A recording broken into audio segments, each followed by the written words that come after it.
I'm Norman Rogers. I'm with the United Steelworkers Local 675. I'm the second vice president there. We have the good fortune of being one of the groups that helped found the California Labor for Climate Jobs Coalition, CLCJ. Yeah! So we are here today with 16 other unions from across California to fight for policies that protect working people in what has become a rapidly changing climate and a rapidly changing economy.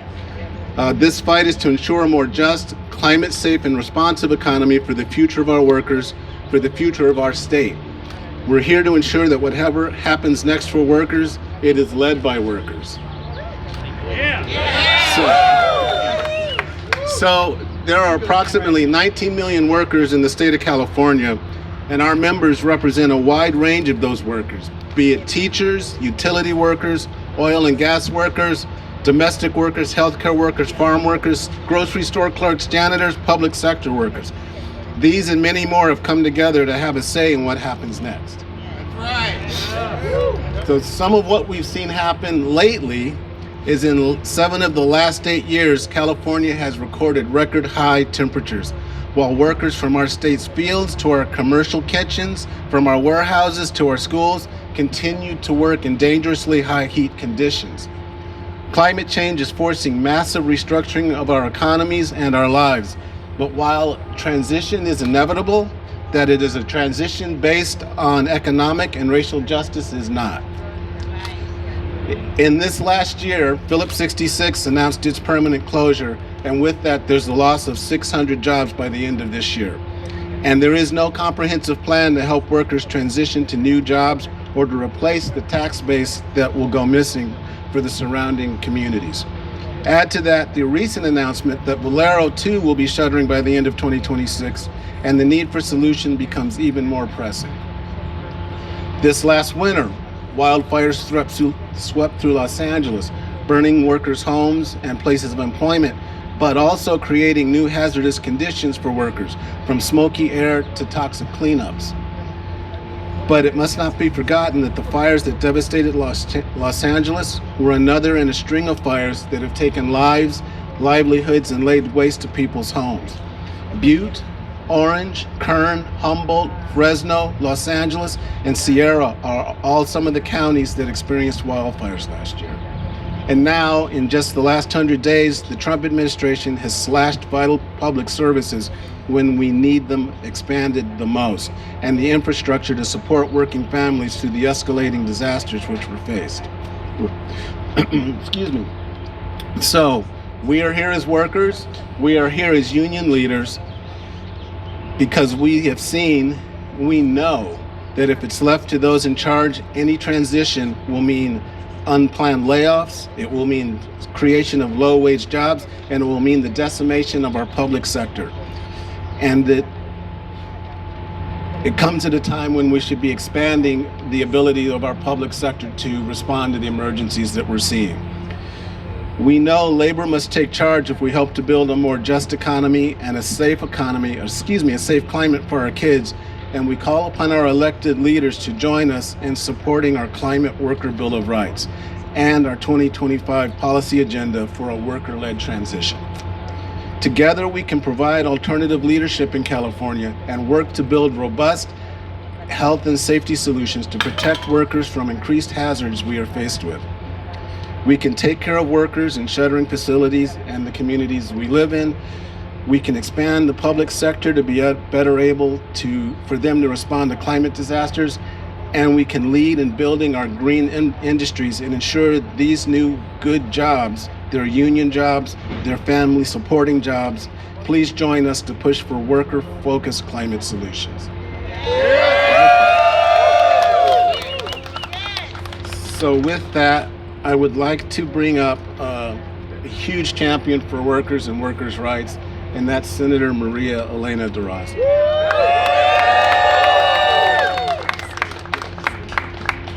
All right, good morning. It's great to be here with all my union sisters and brothers, our community allies.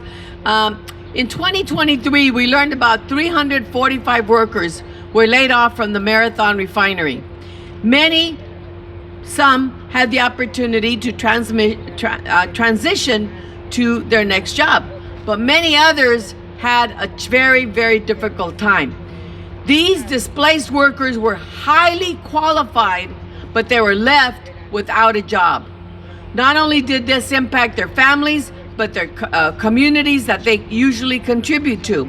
That's why I'm proud to have introduced SB 513, the Workers' Obtention Rights to Knowledge and Education Records Act. In other words, the Worker Act.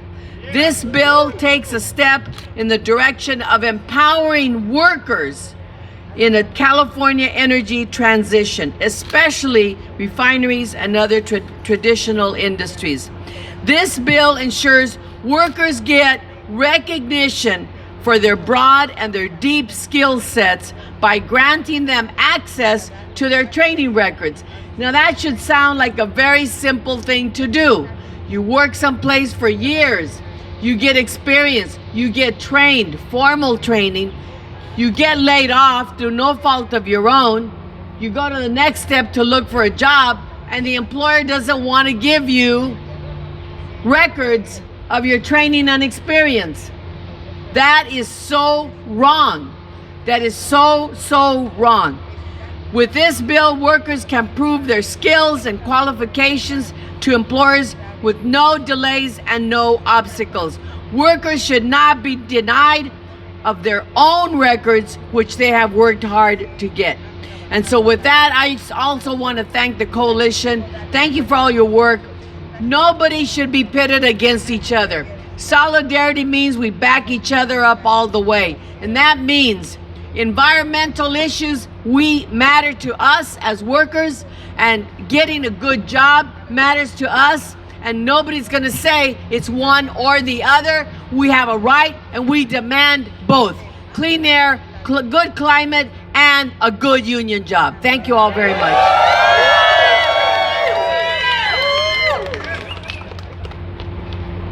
Thank you for that. Exactly right. It's not an either-or thing. Next, I would like to bring up Assemblymember McKenna, and she has a bill, 694, which has to do with being able to undo the shortages that we're seeing as far as OSHA inspectors go.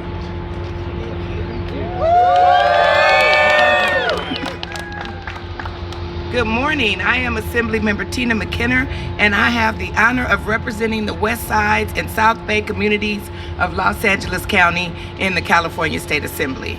I want to thank every worker, every union leader, and every organizer here today. The California Labor for Climate Jobs Coalition is showing us what a just transition really looks like. One that is led by workers, powered by solidarity, and grounded in the truth that climate justice is labor justice. We are living through a climate crisis. The wildfires are burning hotter and more often. Our air is getting dirtier, and extreme heat is putting lives at risk. Not in some distant future, but right now. And workers are on the front lines of all of it. Whether you are mopping floors in a high-rise with no air conditioning, stocking shelves in a warehouse with no ventilation, or cooking in a back kitchen with no relief from the heat, you deserve to come home safe and healthy. But the truth is, we're failing our workers. Cal OSHA, the agency responsible for enforcing safety laws in our workplace, is in a crisis, like everything else, you guys. Nearly half of its enforcement division is vacant. That means unsafe work sites are going unchecked. That means employers are cutting corners on safety and are getting away with it. And that means workers are being left to fend for themselves. We cannot have strong safety standards if we have no one to enforce them. This is why I am proud to author Assembly Bill 694. AB 694 gets to the root of staffing crisis inside of Cal OSHA. It directs the Department of Industrial Relations to partner with the University of California to conduct a comprehensive study of why Cal OSHA cannot fill these critical jobs and what we can do to fix it, because we know people want to work, right? The study will examine ways to streamline hiring, expand qualification standards to reflect the real-world skills of working people, and create real pathways into those jobs through apprenticeships, third-party certifications, and workforce development programs. And it does not stop there, people.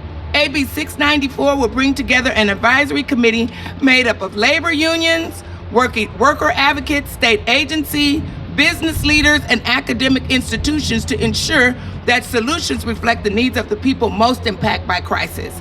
That means immigrant workers, that means workers of color, that means workers who speak other languages than English, because 5 million workers in California speak a language other than English. And right now, Cal OSHA only have 11 bilingual inspectors for the entire state. That is unacceptable. We need a workforce that reflects California and can reach California workers where they are. This bill is not just about fixing a staffing issue, it is about saving lives, because safety standards mean nothing without people to enforce them. If we want to protect workers from heat illnesses, toxic air, and dangerous job sites, we need a Cal OSHA that is fully staffed, fully equipped, and fully representative of the people it serves. And as I said earlier this week, extreme heat is on the rise, with year-over-year record-breaking temperatures that threaten the health and safety of California workers. From warehouse workers who lack adequate cooling, to janitors cleaning buildings after the air conditioning has burned off, to line chef cooking in unventilation kitchens. We must urgently shore up our safety and health systems so we can ensure California heat standards and safeguards workers are healthy. This is what AB 694 will do. That is why I'm standing here with you today. Today we will make sure our climate transition is worker-led, safety first, and grounded in justice for everyone. Thank you.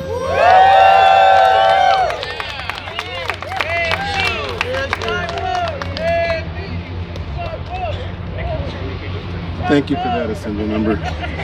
Next, I would like to bring up Amber Parrish, who is the Executive Director of the UFCW, United Food and Commercial Workers Union. Good morning. Let's hear it for our legislative champions. What powerful words from both. I'm Amber Parrish, the Executive Director of United Food and Commercial Workers, Western States Council. We represent grocery workers, meat packers, cannabis workers, delivery drivers, pharmacists, and other workers across California, Arizona, and Nevada.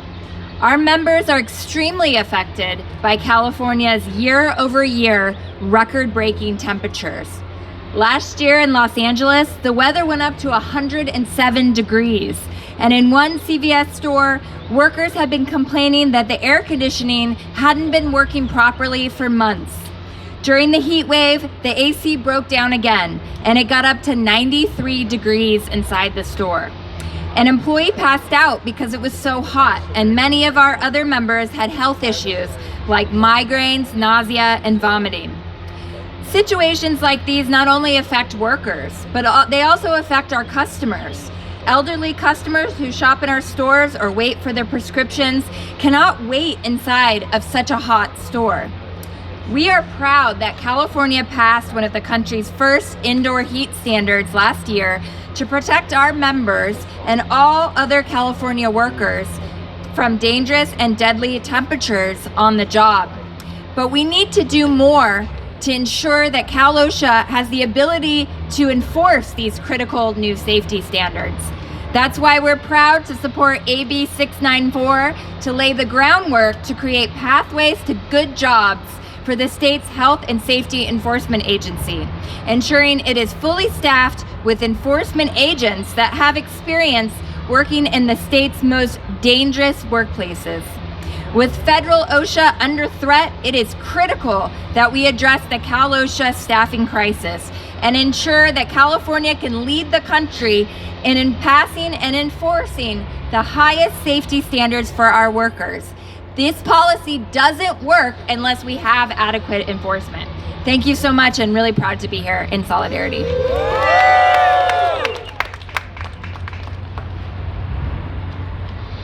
Thank you, Amber. Pardon me. Next up, I bring up Jeff Freitas, president of the CFT. It's great to see everybody out here. Jeff Freitas, president of CFT, a union of educators and classified professionals. We also have some students out here today. Let's hear about the students. We have come together with this organization, with California Labor for Climate Justice, to be able to fight back against one of the major human threat that we face today. CLCJ brings together like-minded unions to make sure that we can address specific struggles faced by our individual members and our students. And we never lose sight of the biggest struggles we face for all of our members and all of our communities. That's why we have co-sponsored an amazing bill like AB 832, but that is being held by policymakers because they want to give a few shekels back. This is $10 million that would install or fix air conditioning units, HVACs, air filtration for our schools, for our students. But that is not even being heard. It is okay to disagree on policy, but for particular policymakers, for particular legislators, to not even have a debate on a bill, to talk about how important it is for our students. We have heard about temperatures in LA at 107 degrees. I used to live in Santa Barbara and teach in Carpinteria. We didn't have HVAC systems. We need those now.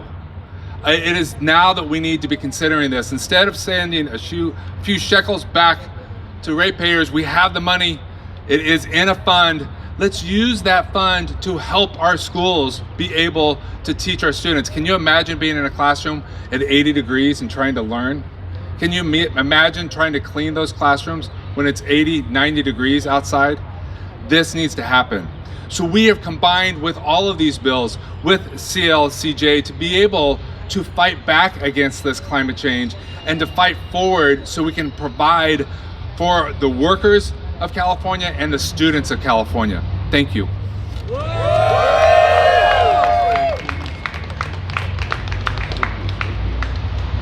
Very good, thank you. Next, I'll bring up Corey John, who is a teacher out of Oakland.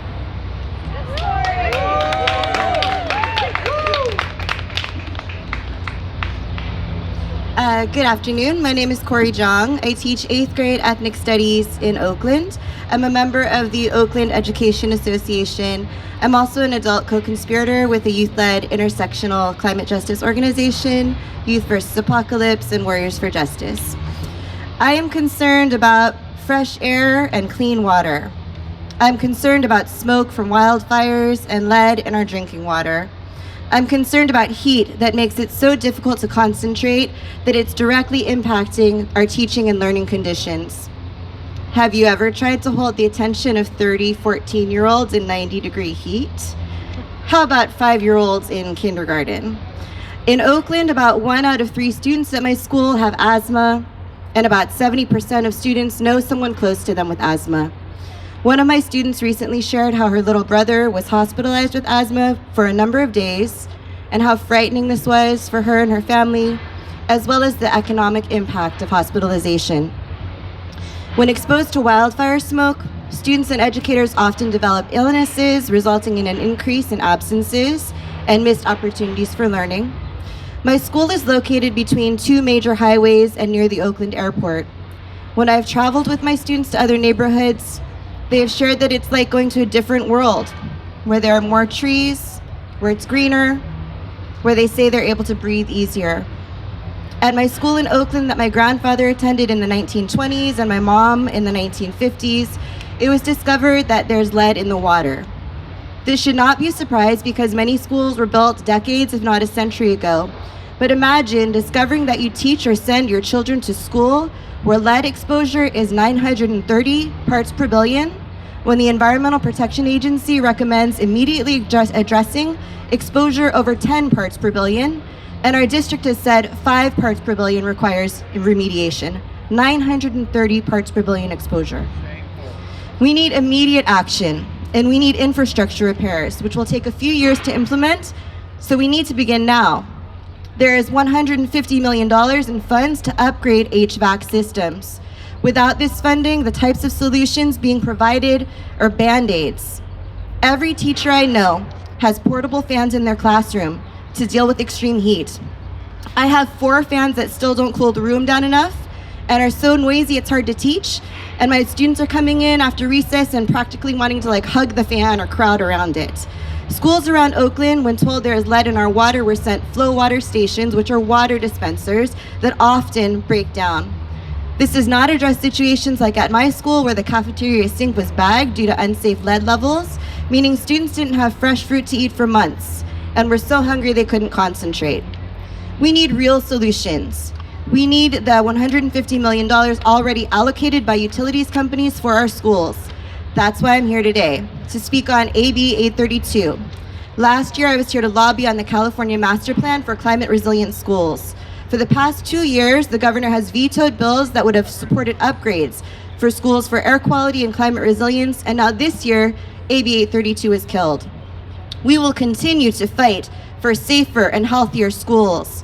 In Oakland, we believe in safe and racially just schools. This means safety from climate chaos. This means addressing the disproportionate impact of environmental racism. This means that our students, our families, our communities, and our educators have a voice in the policy decisions that directly impact us. We'll be back. And as my students like to say, the future has its eyes on us. Thank you.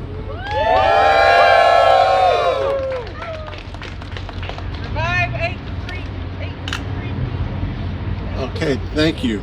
Next, I will bring up Lori Wallace, and she's here to talk about worker access to training records.